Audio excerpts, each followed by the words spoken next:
Good afternoon. Good afternoon, everybody.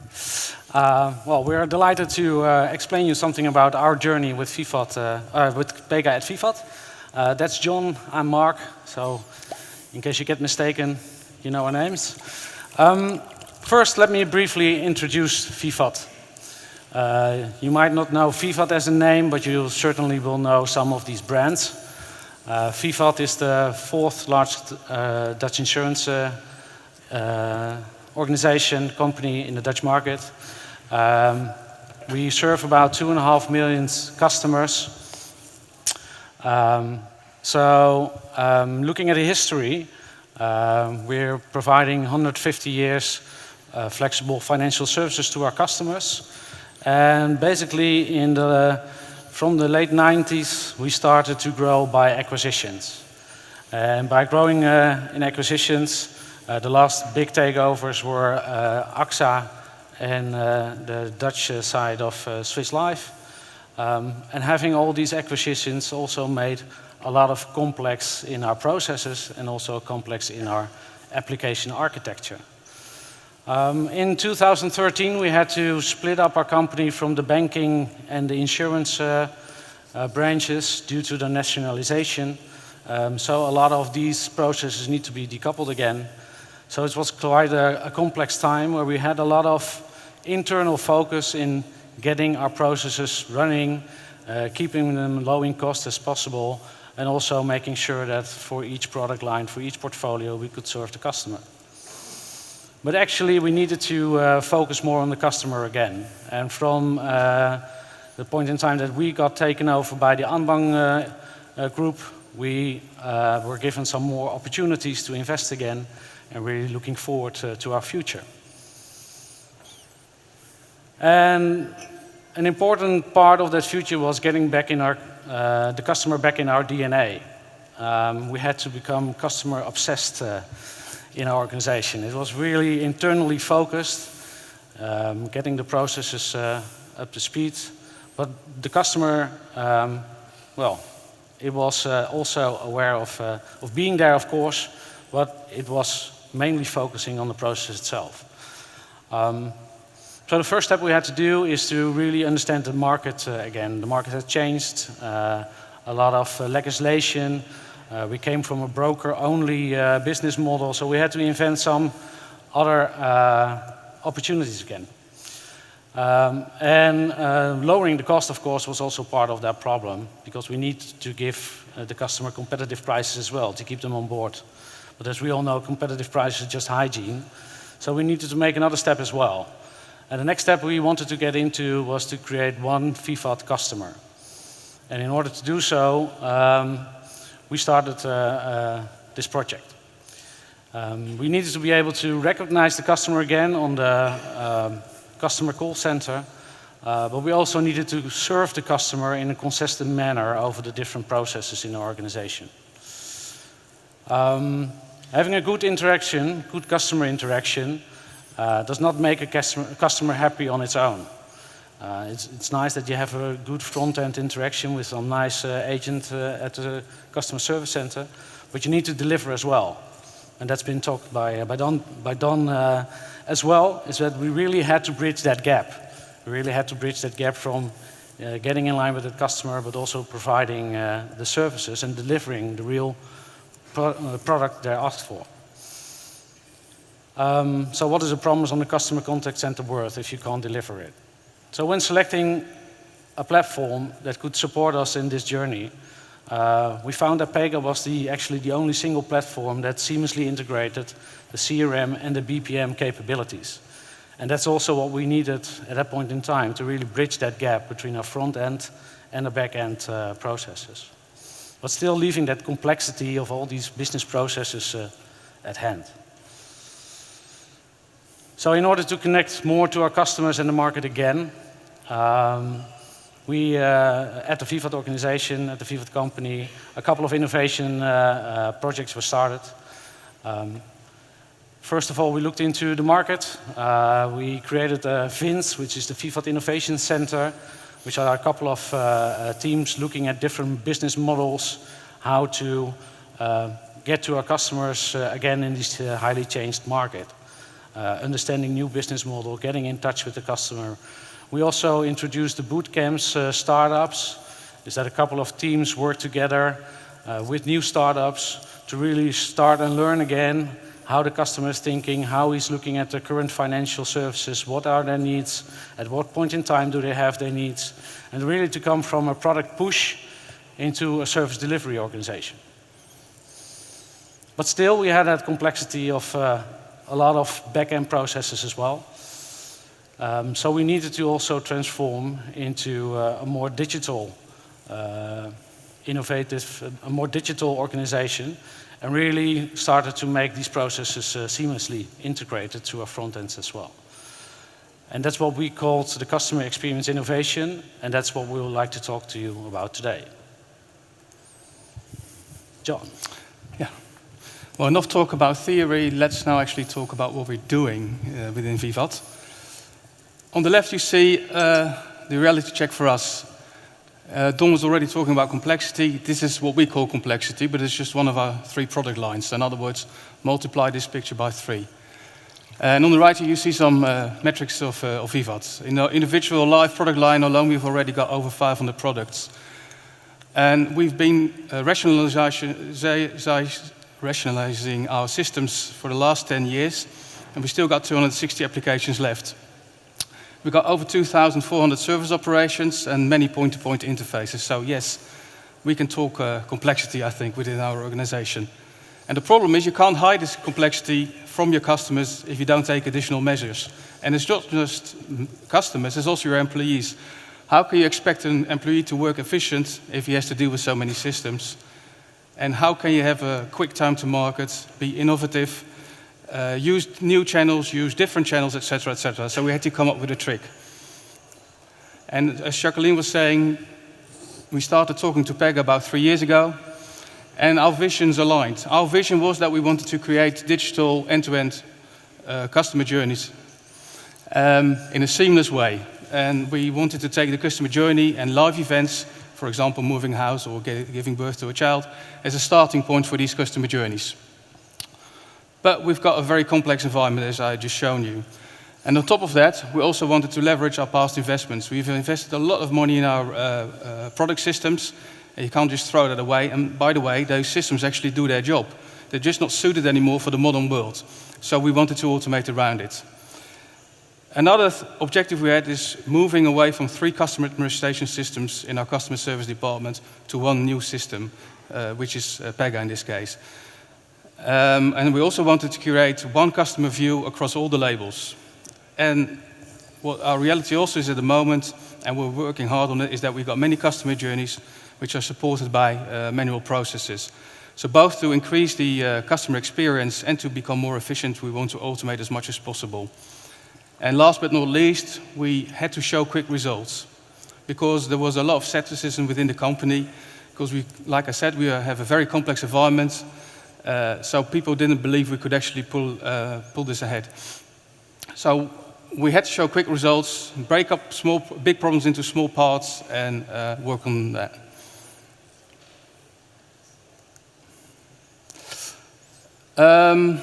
First of all, we created multidisciplinary teams. We're working together with people from marketing, from operations, and from IT. So how do you ensure all these people who've got different viewpoints on what needs to be done look at the same goal? So we created this very simplified model, and we're combining the viewpoints of the people involved. The marketing people are talking about customer journeys and interaction channels. The operations people are talking about people and processes. And IT is, of course, talking about technology and data. And we use this model to break up the customer journey in smaller chunks into what we call reusable components. And because we're talking about people, process, technology, and data in these components, we can, fed by customer journeys we want, we can actually have a very fruitful discussion and talk about reuse.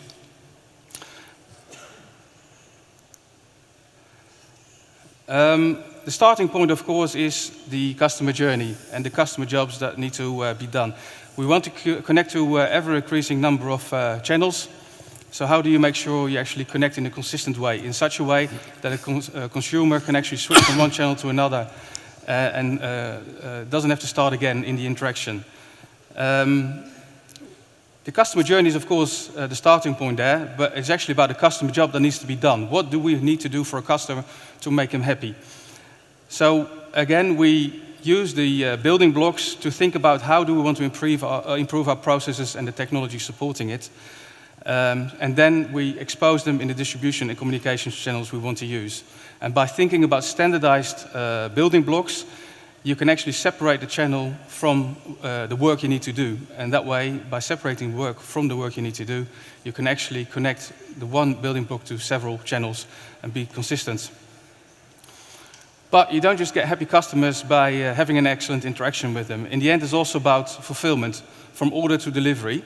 So we also had to look at our processes. So what we did is we wanted to go for continuous improvement. Well, that's a buzzword as well.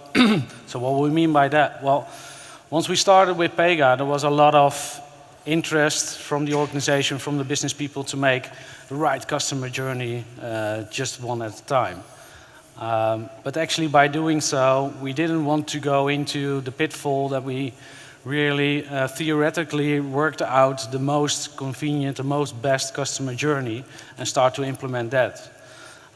Instead of that, we said, no, we have running processes in our operation, and these running processes, they fulfill maybe not, on the best case, the needs they have from our customers, but they were working. So let's not redesign them up front, but let's go with the process design as is and put them into Pega. So that also came into the discussion, okay, but we have multiple processes. To what end do we put the processes in Pega? And that's where we created the process maturity model, is we try to explain and get in dialogue with the business at what level you can put a process into Pega.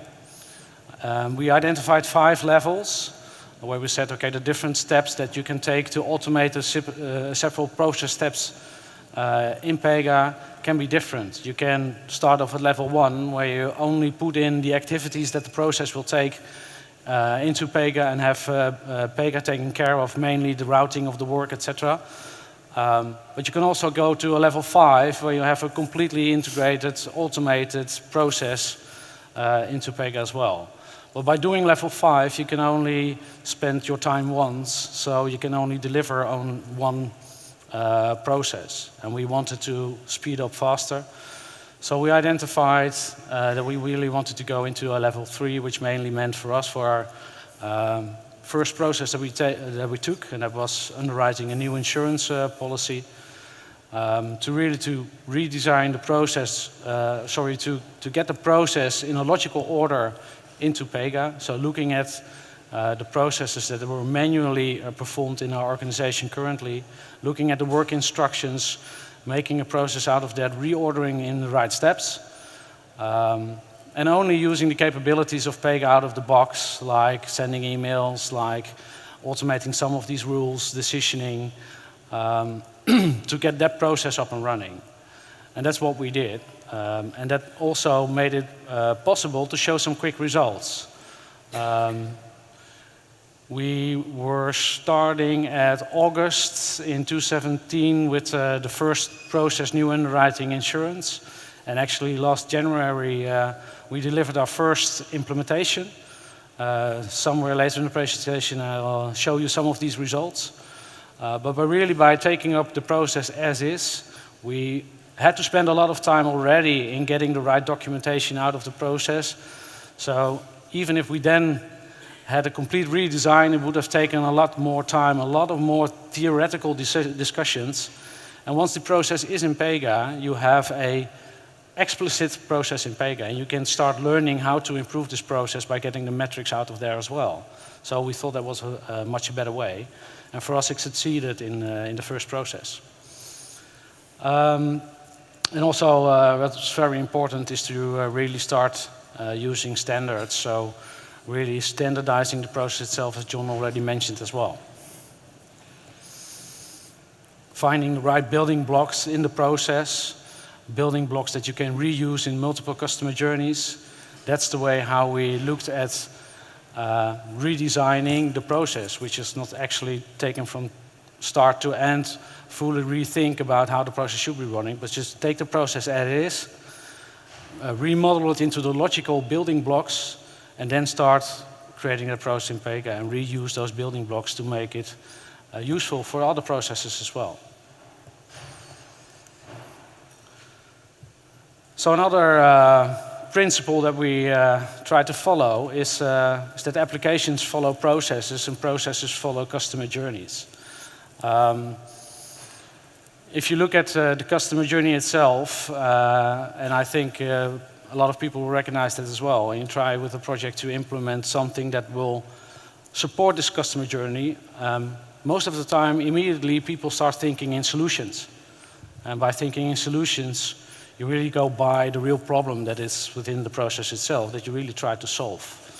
And sometimes it was even difficult more with Pega itself, because Pega had a lot of out-of-the-box functionality where, of course, a lot of other business people were tended to use them. So we actually had to narrow that down as well and say, no, we first need to understand the real problem in the process. From that part on, we start implementing the process, and then we build an application which is just supporting the different tasks in the process. And also we had to interact with a lot of systems. So for example, we only, in individual life, we have 2 policy administrative systems, which were all different implementations. So we actually wanted to have one interaction, one service, to underwrite a new insurance policy. But there were 2 systems.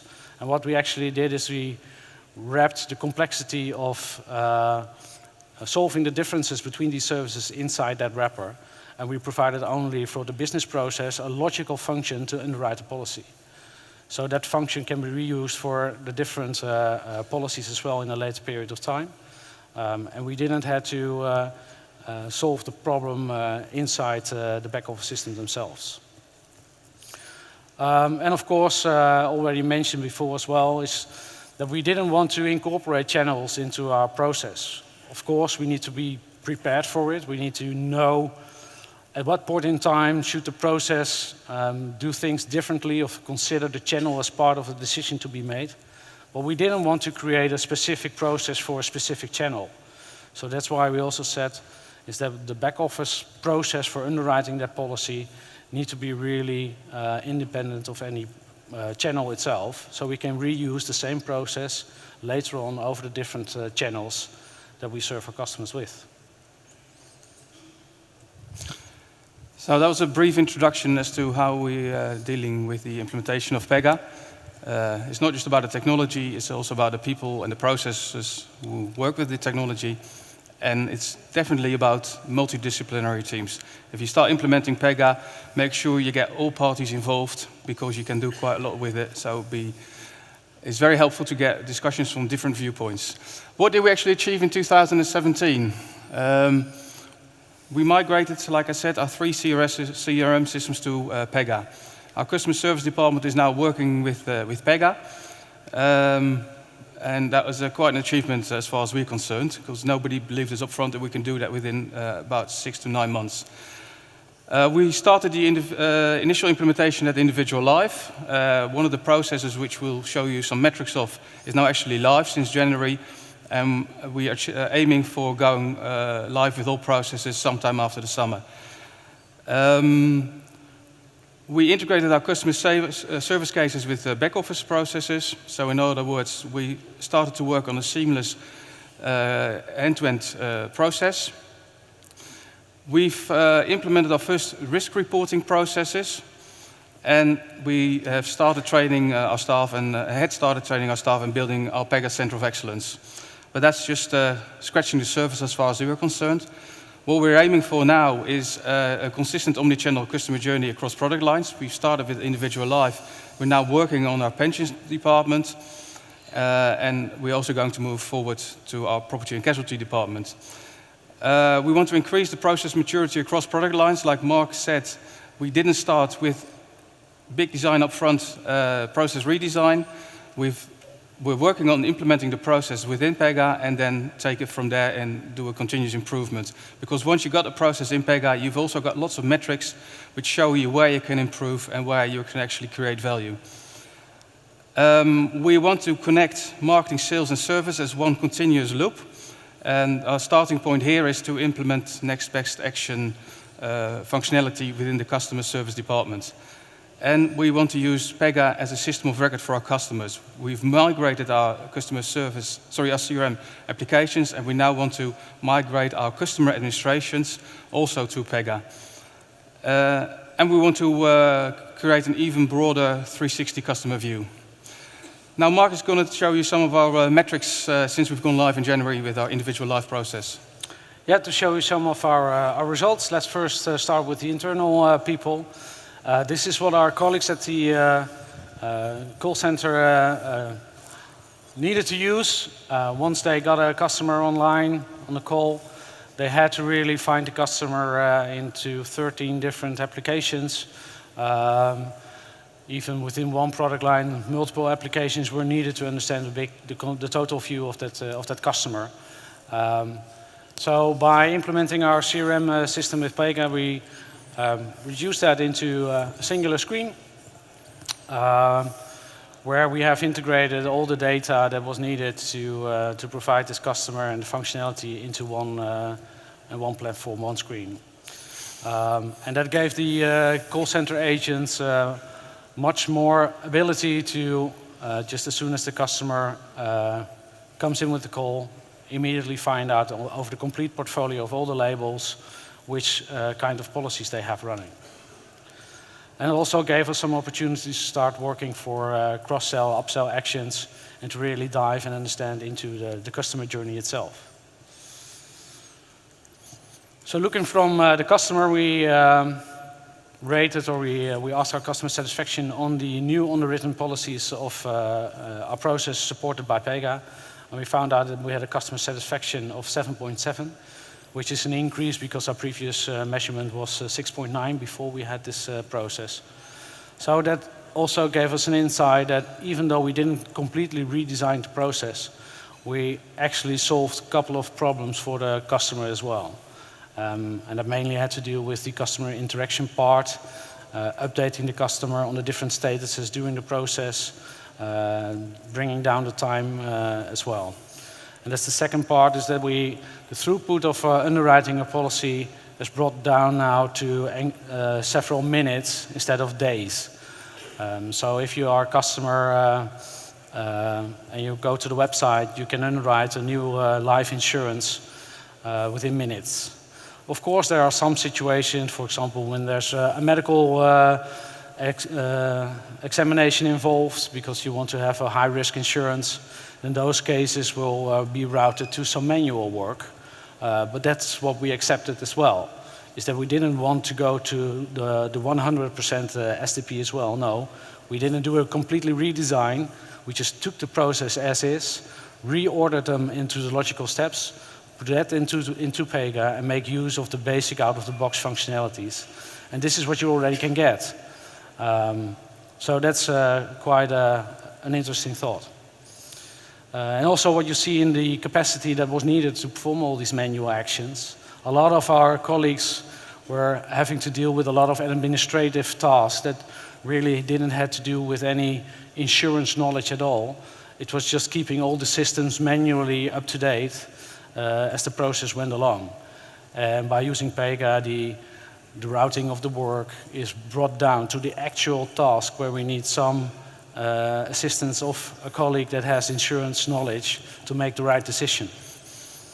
And that brought the total capacity down with 70% that we needed to have for the new insurance underwriting process.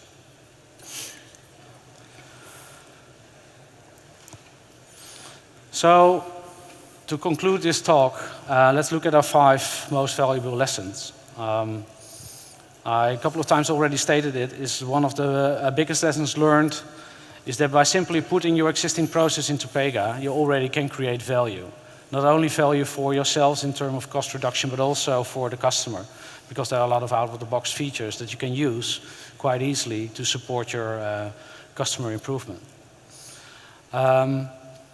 Secondly, don't make that big design upfront mistake. So don't go with a lot of people into a room and design the most theoretically best customer journey experience, because then needing to implement that will take a lot of time, really getting into the details of those processes. Just find a balance in designing up front, knowing the point on the horizon that you want to take, and making the right choices into the steps towards that, but just one step at a time. And you can implement and improve along the way as you go. As soon as the process is in Pega, it becomes clear for everybody that's the only process, that's the single source of truth. So if we want to improve that, we know right away where we can make that improvement. We already mentioned a couple of times, show quick results. I think that's a valuable lesson as well, because once we started to work with Pega, there were not a lot of people in the company that really understand what Pega could do. Of course, the CRM side, there was some clear expectations about that, but more looking from the BPM perspective, it was quite difficult for people to imagine what will it be. A lot of comparisons were made with an old workflow system that we had that actually had any logic in it. So it was quite complicated to understand that. So showing quick results also made it possible for people to really understand what the capabilities were and how to proceed further and what are the opportunities to take further along the way. But it also needs to make you say no a lot of times. Because by showing the results, showing the successes, you get a lot of people in the organization that really want to go into the Pega platform as well, come up with all kinds of great ideas. But that means you always have to say no as well in order to keep your own process at track. And also be careful not to address Pega as a solution, waiting for a problem. And that's what I meant to mention earlier before, that as soon as you have a solution available, and you have a solution that has a lot of out-of-the-box functionality, people are tended to use that solution as the solution for the problems in the process that are experienced. But actually, you really need to dive into that real process, understand what the problem is, and from that problem, try to find how to come to the best solution supported by the Pega platform. Because Pega is also just a software platform, and we didn't want to make the same mistakes that we did with other applications as well. And last but not least, by following this process, meaning you're not going through once at a time the total ideal situation, that means that you also have to accept that sometimes you have to do some rework. The integration that you created is not the best integration to stay over time. Well, that means that for now it's okay, for now we can serve our customers, but for the long run we have to make some improvements, some rework. What we actually did is that we always, as soon as we identify some part of rework, we create such a story as well on the user backlog for us to make sure that we at some point in time prioritize those items to solve the problem again. So those were our lessons learned in our journey with the implementation of Pega for our first processes. And well, we started actually just a year ago, but we're really excited to move forward and get some more of these fantastic capabilities up and running in our process. Thank you.